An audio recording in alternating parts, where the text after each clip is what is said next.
in a neon vest. Nikki, Press people. nice to see you in Dour. Is it your first time in Belgium? I've been in Belgium before. I played a show in Ghent, and that was back in March. That was a lot of fun. But this is my return, so it's a very different situation. Yeah, that was maybe to 120 people. Is it a busy summer for you? Yes, yeah. This is wrapping up my first really long European tour. It's about 15 days here. And I am headed to New York tomorrow to play some shows on the East Coast. And then I've got a fall tour coming up as well that I've got to start prepping for already. So time's flying by on this year. Yeah, it's a stupid question, but in Europe, all the reviews were very enthusiastic about your album. Is it the same in America, or? I don't really know. I don't read my reviews because I don't think that's going to do me any good. No, why? Well, I don't want to be influenced in thinking that I'm really great or in thinking that I'm really shit. I think that I should just remain true to my impulse that motivated me doing this in the first place, which was not really caring about anybody else's interpretations of my work. So I meet people and have interviews and they'll ask questions about these sorts of things, but the US, I think it's been received very well. I mean, I know that there's quite a few sort of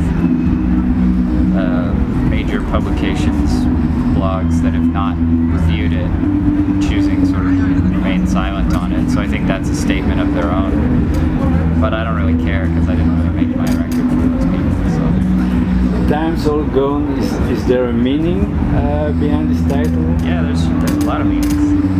Tell me, what's the meaning? It's the meaning. There's no the meaning, you know. It's just, it's like, I mean, that tune is, you know, it closes out the record, and it's sort of there's a bunch of layers as far as I'm concerned. I mean, on the one hand, it's addressing the fact that I'm aware what people's preconceived notions about my music is going to be already. I'm coming at somebody aggressively saying, you know, like, you may think that you understand what's happening, but you may need to reevaluate that. On another hand, you know, it's a statement to larger things, you know. It's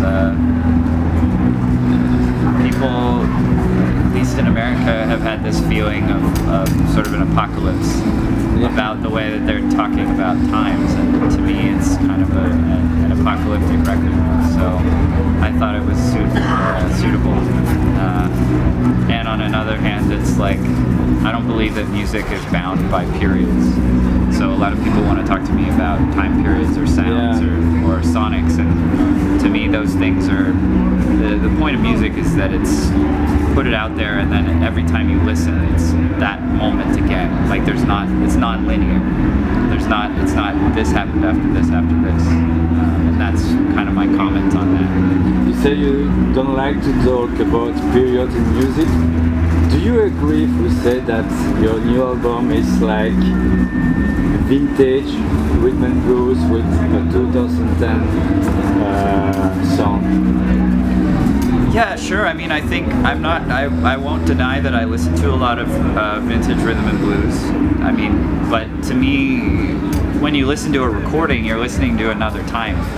And so I don't make as big an issue about it being from another time, but I think a lot of times conversations get steered towards my influences, which happen to have occurred in a certain period of time. But a lot of people's influences happen in a certain period of time, and you can't help that. Yeah. So by the time you're creating art, your influences are, even if you're taking stuff from bands that were from 5 years ago, they're dated. And so to me, it's the thrill of discovering music. It's like so many records that people would be like, yeah, you're listening to old stuff. Well, have you ever heard this before? Like, have you ever heard this Five Royales or this like Apollo's record? No, you haven't. So when I hear it, I freak out because somebody could make that today and I would still freak out the same way. It's just, there happens to be plenty of sounds that come from you know, 1958 or 62 or 65, or, you know, there's records from the 70s and the 80s that I like too, but I just, again, it's Jean-Paul Basquiat,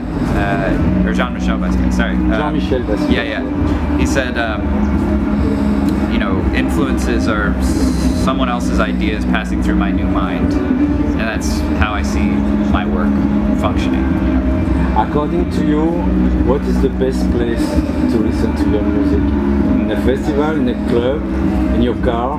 I would say it's a tie between in your car, because that was how I heard all the records when I was really young, when I was really getting interested in music, when you're totally alone and you're in the car. But the other is in a nightclub on 45 on decks. It's like a 1,000-watt sound system where everybody's willing to dance, where nobody's scared of anything and everybody wants to have a good time. That's it. And then, you know, if you want to see me live, I like clubs. I like clubs a lot because I think that that's what I made all this music in, was in small clubs and tight enclosed spaces, and you get that sort of like bottled energy of having 8 people in a rhythm section locked in, and the way the room sounds and the sweat.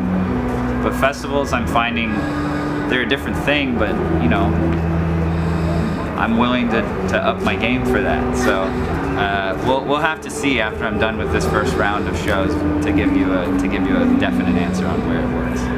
Is there an artist, an album, or a band that push you to become an artist too?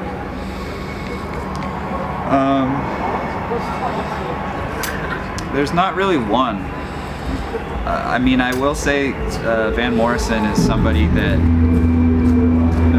learning about him helps push me, because I'm really shy and I don't like being a performer, I don't like being public, but I feel this drive to get it out, you know, and I don't understand why. And I think that reading more about him and his behavior, you know, people can talk about how he's difficult or rude or whatever, and you know, how he would never talk to anybody. It's like, I understand that feeling, and to me it's about like getting over you know, it's people like James Carr or Jimmy Hughes or Arthur Alexander, who all had issues with performing. It's a very personal thing. It's like there's a great poem about James Carr that says, like, it's talking about like, this could be the last time, I don't know, I might never sing this again. And that's always how I feel. And when it was time, you repeat this sentence before going on stage. Maybe this is the last time. The mantra. Yeah, no, it's always in my head. I mean, my band can tell you, I'm behind stage, I'm pacing, and I'm like, I don't want to do this. I don't want to do this. I can't do this. We're not going to do this tonight. And then we go out and it happens, and it's, you know, it is what it is. And that's kind of what I like about music, is that it's more chaotic than all this structure and genre and artists and acts and marketing and press has to do with. It's like it's like dark matter, like deep inside of you. And so that's where I'm coming from. And so somebody like Van, but also people like, you know, Nat McCoy, who ran Soda Play Records in LA, or, you know, the Stax people, or Fame, or Sam Phillips. All those people were just doing things off their cuff. You know, there was no program. That's what I really liked, and that's what helped push me over that edge. How much the image is important for you? Because the artwork of your album is the image, very aesthetic. The packaging is important to me. The image, like how I dress, how I'm presented, this is actually how I live. This isn't like I'm not putting on a show by wearing clothes that I'm wearing, you know. These are the only clothes I own.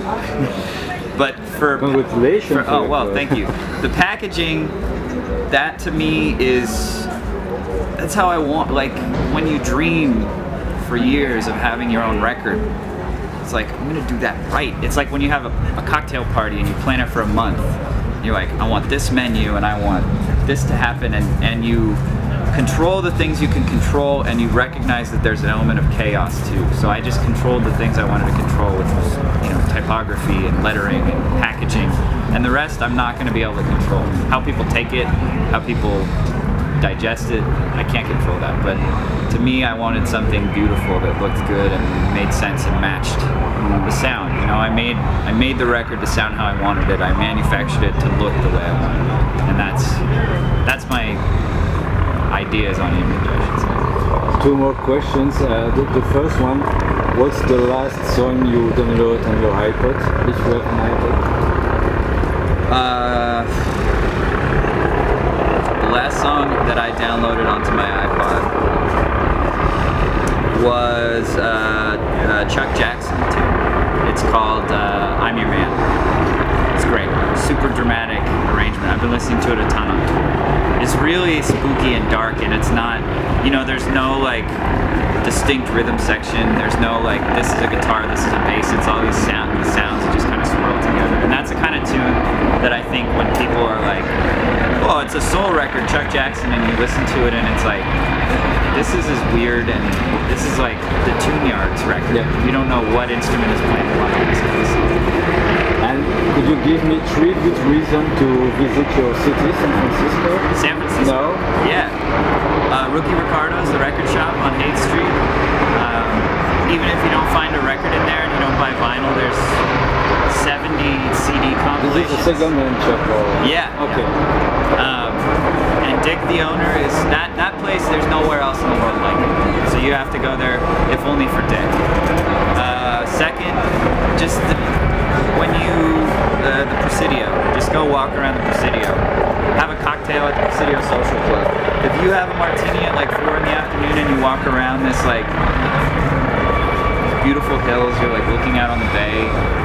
In my mind it's always cloudy, but you know, it might be sunny there. It's just, that to me is like the perfect place. And finally, the DJs there. There's a couple nights. There's Oldies Night at the Knockout. There's a party at this place called the Elbow Room. There's Lost and Found at the Makeout Room. Any of those nights you're gonna have, hands down as far as I'm concerned, like top 5 DJ experiences of your life. So. Okay. All right. We will go there. Thank you. Thank you very much.